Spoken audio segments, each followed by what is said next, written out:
தமிழக வெற்றி கழகத்தினுடைய தலைவர் விஜய் பேசும் பொழுது ஒரு முக்கியமான கருத்தை முன் வச்சாரு. அண்ணா, எம்ஜிஆர் இருந்த இடத்துல 2017லையும் 21லையும் இவங்க இருக்காங்களா? இந்த சேர் எவ்வளோ பெரிய வேல்யூவான சேர் தெரியுமா? இந்த கருத்தை எப்படி பார்க்குறீங்க? அவர் சினிமா வசனம் பேசுகிறாரு. நிஜ வசனம் வேற, சினிமா வசனங்கிறது வேற என்பதை அவர் புரிந்து கொள்ளாமல் அவர் பேசுகிறார் என்று தான் நான் கருதுகிறேன்.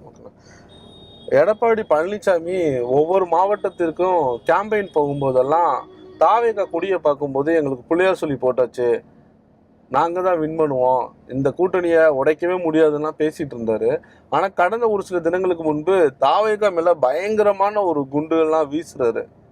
41 பேர் உயிரிழப்புக்கு காரணமே இவர் தான், விஜயை பார்க்கறதுக்கு தான் கூட்டம் வந்தாங்க, வீட்டை விட்டே வெளியில் வர மாட்டுறாரு, கொரோனா வந்தாவே வெளியில் வருவாராங்கிறதே தெரியலன்னு சொல்கிறாரு. ரொம்ப சாஃப்ட் டோனில் ஹேண்டில் பண்ணிட்டு இருந்த தாவேகாவை இப்போ அட்டாக் பண்ணுறதுக்கான காரணம் என்ன சார்? விஜயை பொறுத்தவரை அவர் இன்னமும் சினிமா டைலாக்லேயும் அவர் இன்னமும் பார்த்தீங்கன்னா சினிமாவில் நடக்கிற மாதிரியும் சினிமாவில் பேசுகிற மாதிரியும் தான் இன்னமும் போயிட்டுருக்கு. அரசியலுக்கு வந்துக்கிட்டு இருக்கிறார். ஒரு சாதாரணமாக பார்த்தீங்கன்னா எந்த ஒரு மாவட்டத்தில் போய் நிகழ்ச்சி நடத்தினாலும் அந்த மாவட்ட செயலாளரை பக்கத்தில் வச்சுக்கிறது பழக்கம். எந்த அரசியல்வாதியும் எந்த இடத்துலையும் எந்த தலைவரும் அதை கூட இவர் புறக்கணிக்கிறார் அப்படின்னு தான் மட்டும்தான் அப்படின்னு காட்டிக்கிறார் அப்படின்னு சொன்னால் அவருடைய சர்வாதிகாரத்தன்மை எப்படிப்பட்டது அப்படிங்கிறது நல்லா தெரிய வருது. இதான் அங்கே இருக்கக்கூடிய மாவட்ட செயலாளர்களே கோவப்படல. இல்லை, அவங்க மனசில் வச்சுருப்பாங்க, சொல்ல மாட்டாங்கல்ல. சொல்லக்கூடிய காலம் வரும்போது தான் சொல்லுவாங்க. ஒவ்வொன்றுலேயும் தாக்கம் இருக்கும், உடனடியாக காட்ட மாட்டாங்க, எதிர்பார்ப்பாங்க.